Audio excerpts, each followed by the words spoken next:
All right, folks.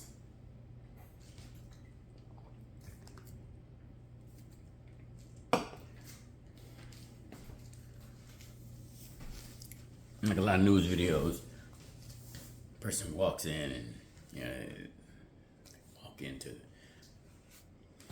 Let me tell you something.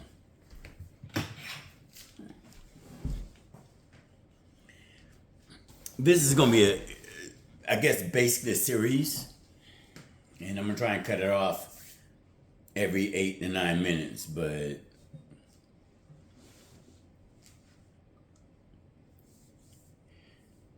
me tell you a little bit, maybe a lot of bit about Wes.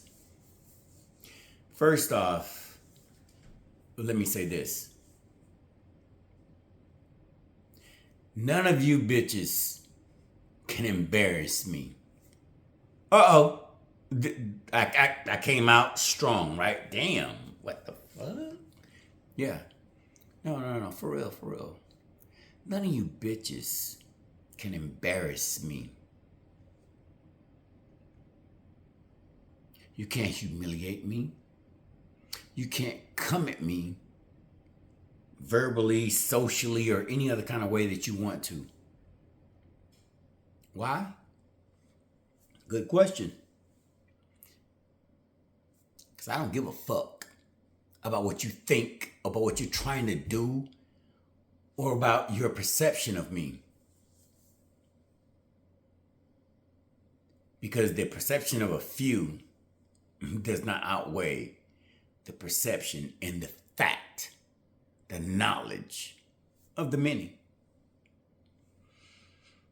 I say all that to say this.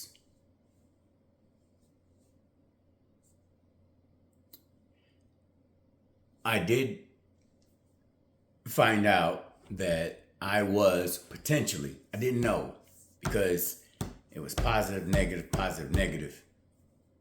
Found out that was HSV positive, I think back in like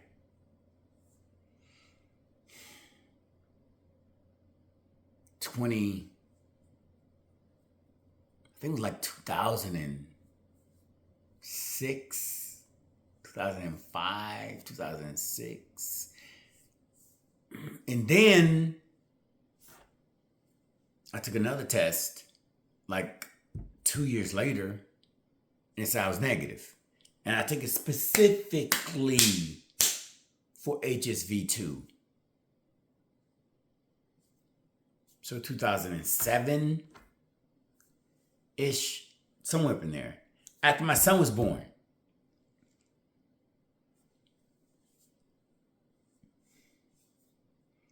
I don't point fingers at anyone that I slept with, because it was my decision to sleep with someone unprotected.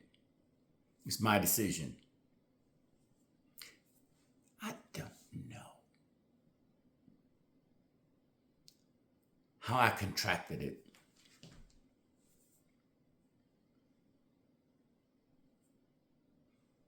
Could have been 2005, could have been 2006, could have been 2007, or could 2007 have actually been a true negative?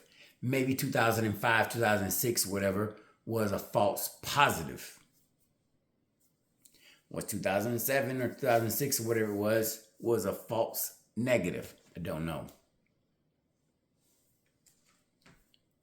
I didn't stop being who I was. I continued my life. I was active in the military at the time, continued living my life, doing what I was doing. Then in 2015, my 5th child was born. My 4th daughter was born. There was no mention. And as best I know, I'm talking about 10 years later, as best I know, we were tested for the baby's sake. There was no hesitation on the doctor's end or the mother's end at that point in time about any type of disease or anything that will harm the child. Typically, that's what they do. They do not just a full panel on the mother, they do a full panel plus other diseases that they don't check on the full panel.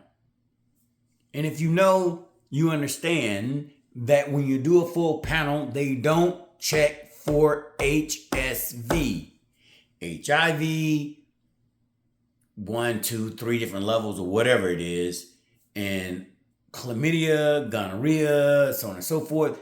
There's several that they check for. You go and pay for a full. If you don't ask for HSV directly, they don't check for it. I didn't know that. Been getting checked full panel for years.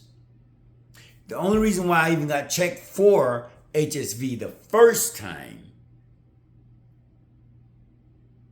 because of a rumor.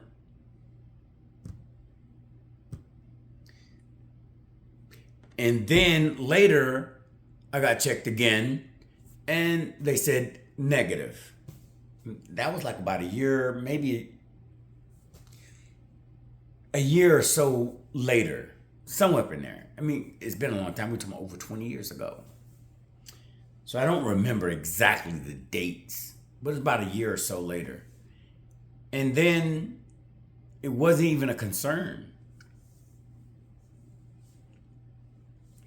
until after my 5th daughter was born, which, according to the original diagnosis, positive diagnosis, it would have been before my son was born.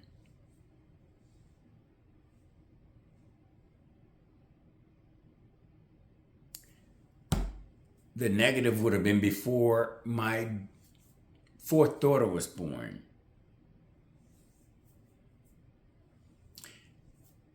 My whole point in saying all of that is that the person that's going out saying and put me on the T-app saying that I am spreading HSV2, HSV1 indiscriminately, purposely, is lying to you and to everyone on that app. Now, I got confirmed HSV2 positive. First time was 2022. Confirmed. And I got another one. And it was positive again. And I said, okay, well, then that's it. 2 positives in a row. That's it. I even informed my last ex-wife, my 3rd ex-wife, before we got married, before we had raw sex. And she took that chance on me. And I did not fulfill my obligation to her to be faithful to her. So, if you want to knock me for something, knock me for that. Knock me for that. Because I should have been faithful. And I wasn't. Now, me not being faithful didn't ruin our marriage. Well, I'm saying, I'm sorry. Me not being faithful, bringing something into the marriage, is not what ruined the marriage. She couldn't handle the fact that I was going to be me. I was going to be Wes. And I was, at that time, I wanted what I wanted, and no disrespect to her. Wonderful woman. Good mother. decent wife. I needed extra. I'm gonna be honest. I needed extra. And once it was found out that by her that I was having extracurricular activities going on, she asked me, "Are you gonna stop?" I said, "No, I'm not." Though I had stopped it. I did. I stopped it. And didn't even continue it until after she left the house, which was like another 7 months later. But I didn't know if I would. And rather than lie and say, I'm definitely going to stop, I don't lie. In my mind, if there's a possibility there, the answer is yes. If you absolutely know you're not going to do it, then you say no. But absolutely no. You got to know you're not going to do it again. Who knows? If you did it once, how can you say, I definitely won't do it again? Then what made you do it in the first place? What's going to keep you from doing it the next time? Whew. Come back for part 2.